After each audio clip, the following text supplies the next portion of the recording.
जय हिंद दोस्तों, Sharma study centre में आपका एक बार फिर स्वागत है। तो आज के क्लास में हम गांधी जी के जीवन, शिक्षा और परिवार के बारे में चर्चा करेंगे। तो आइए देखते हैं गांधी जी के जीवन, शिक्षा और परिवार।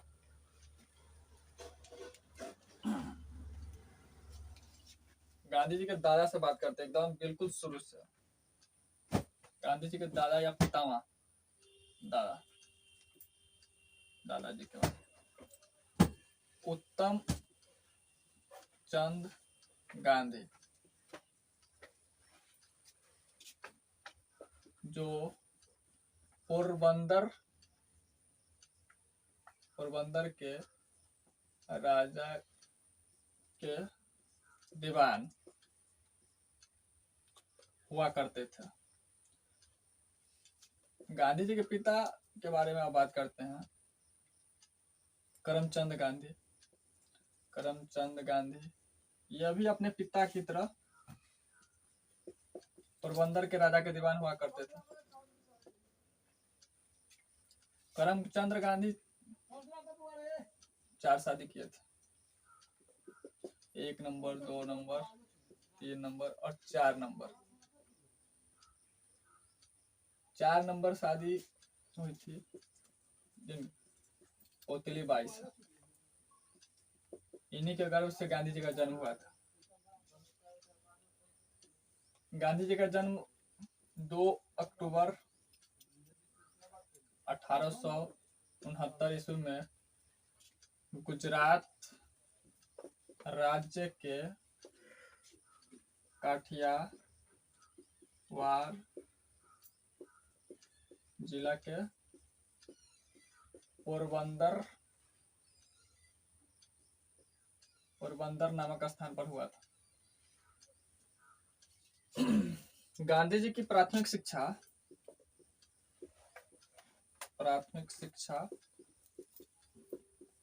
पोरबंदर में ही हुआ। पोरबंदर में ही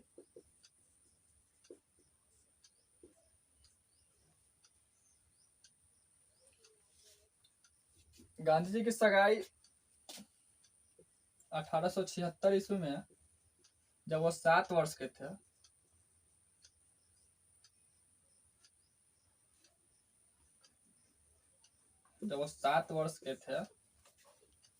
तो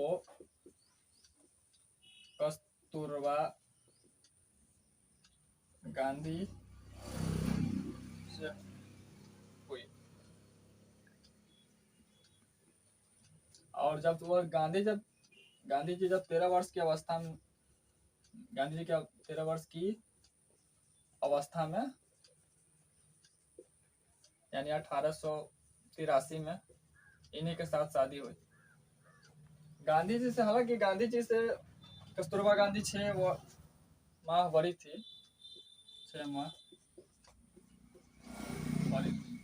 इनका जन्म अप्रैल 1869 में हुआ था। इस प्रकार आप समझ सकते हैं। और 1885 में शादी के 2 वर्ष बाद गांधी जी के पिताजी की मृत्यु हो जाती है। पिता की मृत्यु। और 1887 में गांधी जी मैट्रिक की परीक्षा पोरबंदर से ही उत्तीर्ण करते हैं। उत्तीर्ण यानी पास, मैट्रिक।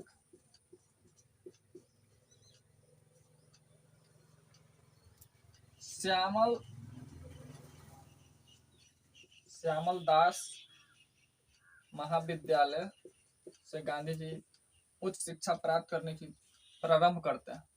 कुछ दिनों करते हैं, इसके बाद इसका मन बदलने के बाद गांधी जी इंग्लैंड ब्रिटेन जाने की तैयारी करते हैं। वहाँ वरिष्ठ यानी वकील, वकालत की पढ़ाई करना चाहते हैं। तो देखते हैं गांधी जी कब गए ब्रिटेन चला गांधी जी।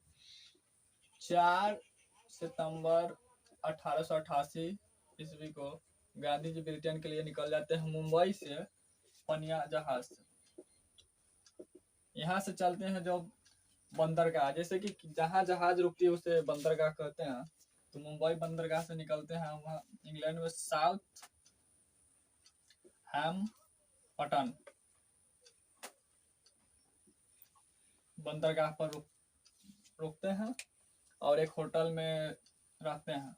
उसके बाद इनर टेम्पल महाविद्यालय से वरिष्ठ की परीक्षा 1890 में उत्तीर्ण यानी पास करते हैं। और गांधी जी, हालांकि गांधी जी नृत्य, वायलिन, फ्रेंच, इन्हें सभी में रुचि रखते थे, लेकिन इस सभी को सीखने का प्रयास किए। हालांकि वो सीख नहीं पाया, सफल रहे, लेकिन प्रयास किए थे। और शाकाहारी क्लब का इन्होंने 1890 में सदस्य भी बने, इंग्लैंड में है। तो इतना प्रयास करने के बाद इसके बाद गांधी जी 1891 में अपने भारत राजकोट वापस आए, जो पोरबंदर है, और वहाँ अपना वकालत करना शुरू कर दिया।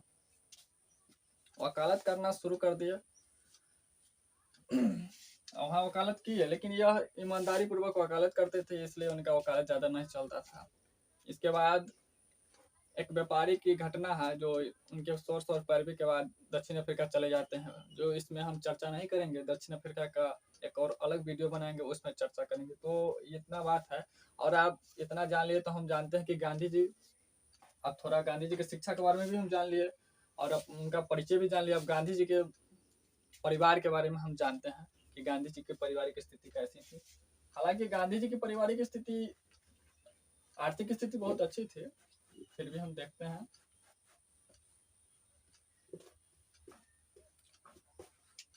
गांधी जी, इनके दो भाई, गांधी जी के दो भाई थे।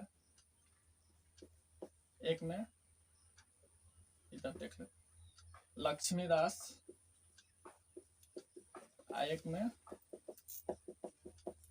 कृष्णदास। एक बहन भी थी, बहन एक, जिनका नाम था रानियाबेन।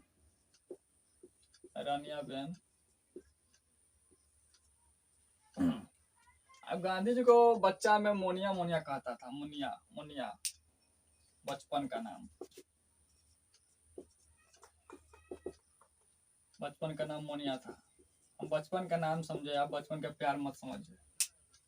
तो आते हैं, अब इतना जान लिए तो फिर इसको मिटाते हैं, कुछ और जानकारी देते हैं आपको गांधी जी की। इतना तो आप बेसिक जानकारी समझे हैं, थोड़ा मिटा देते हैं।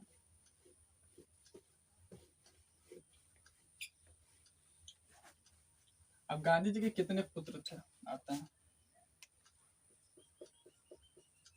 गांधी जी के पुत्र, इनके 4 पुत्र थे।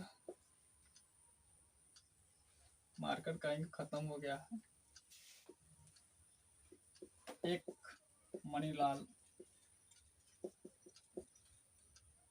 पहला हरिलाल, 2 में आते हैं मणिलाल, तीसरा में है रामदास, चौथा देवदास। हालांकि गांधी जी के पास 4 ही पुत्र थे, लेकिन गांधी जी जमुना लाल को अपना 5वां पुत्र कहकर बुलाते थे।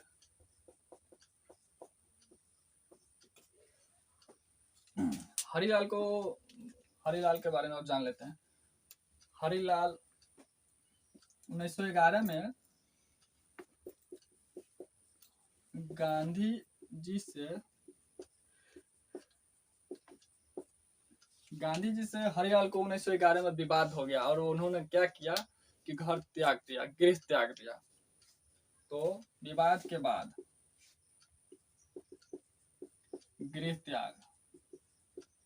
त्याग दिया, और पुनः 1930 में इस्लाम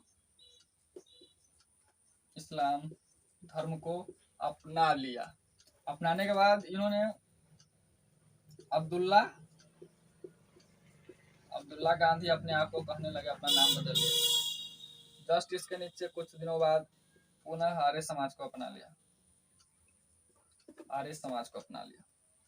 इस इतना पॉइंट इन्हीं के बारे में जान लिया। और मनीलाल के बारे में कुछ जान लेते हैं। तो मनीलाल जी थे, इनका गांधी जी जब दक्षिण अफ्रीका में आंदोलन करने गए थे तो गांधी जी मनीलाल जी है ना, दक्षिण अफ्रीका में ही रह गए। इनका वंशज आज भी दक्षिण अफ्रीका में है। इनका वंशज अफ्रीका में, दक्षिण अफ्रीका आज भी है।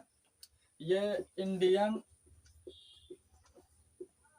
ओपिनियन का संपादक भी थे।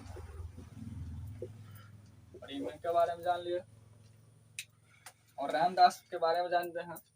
गांधी जी हालांकि मरने से पहले कहे थे कि मेरा मुखाग्नि जो आग कहते हैं मरने के बाद दिया जाता है तो रामदास ही देंगे, तो मुखाग्नि दिए थे इन्हें। इनके पुत्र थे जो गांधी जी के फोटोग्राफर थे। इनके पुत्र का इतना ही काम था कि हमेशा गांधी जी का हमेशा पिक्चर लेना था, हमेशा जहां जहां कुछ कुछ होता है। तो इनके पुत्र का नाम था आभा गांधी।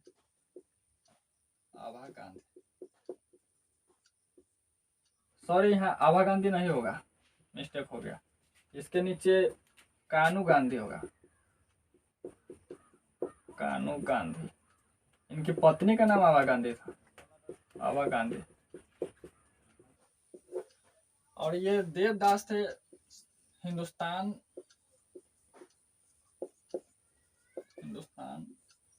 टाइम्स का संपादक।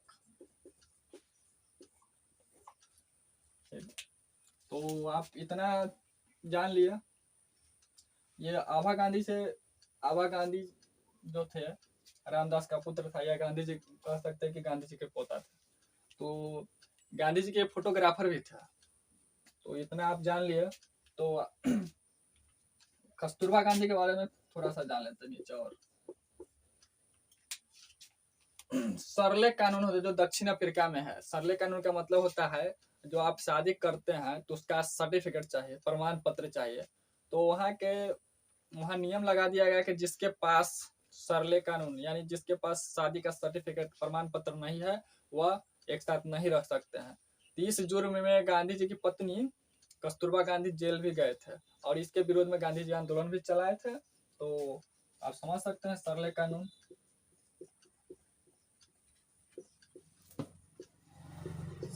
समझ चुके हैं।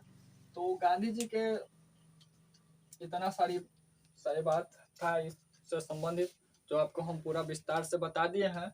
तो और कुछ नहीं है, थोड़ा इतना ही हो गया था और इतना जान लिए हैं। तो एक और बात हम आपको जानकारी दे ही देते हैं। ऊपर आइए। गांधी जी का जीवनी कहते हैं सत्य के साथ मेरे प्रयोग। सत्य के साथ मेरे प्रयोग जो 1925 तक की घटना की इसमें चर्चा है। प्रकाशित हुआ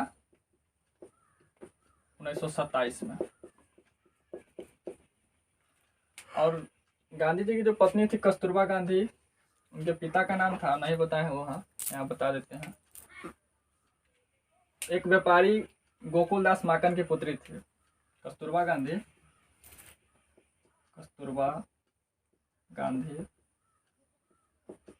एक व्यापारी